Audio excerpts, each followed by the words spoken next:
এবার ঈদে ফাঁকা রাজধানীর নিরাপত্তায় রাখা হয়েছে ৮,৫০০ পুলিশ।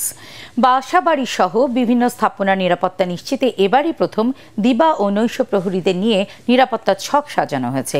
ঢাকা মহানগর পুলিশ কমিশনার হাবিবুর রহমান জানিয়েছেন, চুরি, ছিনতাই এবং যে কোনো নিরাপত্তা হুমকি মাথায় রেখেই এমন নিরাপত্তা ব্যবস্থা নিয়েছেন তারা।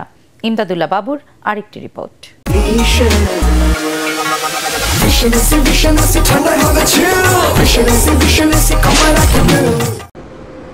কর্মস্থল রাজধানী ছেড়েছেন প্রায় ১.২ কোটি মানুষ। ফলে ফাঁকা হয়ে গেছে যানজট আর কোলাহলের এই শহর। নগরীতে নেই আগের মতো ব্যস্ততা, অলিগলিতেও কমেছে চলাচল। এমন রাজধানী অপরাধীদের কাছে বহুল আকাঙ্ক্ষিত।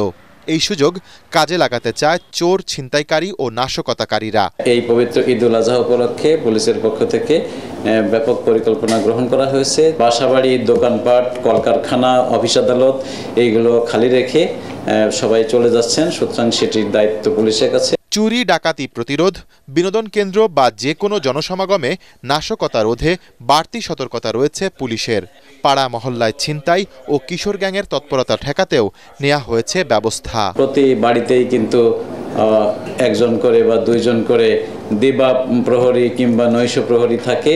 তাদেরকে আমরা এবার আমাদের ডিউটির আওতায় নিয়ে এসেছি যে আমাদের পুলিশের সাথে ম্যানেজমেন্ট করে তারা সমন্বয় করে তারাও পর্যায়ক্রমে ডিউটি করবে, যাতে কোনো ধরনের সমস্যা হতে না পারে। জরুরি যে কোনো প্রয়োজনে স্থানীয় থানা অথবা জাতীয় জরুরি সেবা 999-এ কল করতে নগরবাসীকে আহ্বান জানান ডিএমপি কমিশনার। পুলিশের প্রতি আস্থা রাখুন।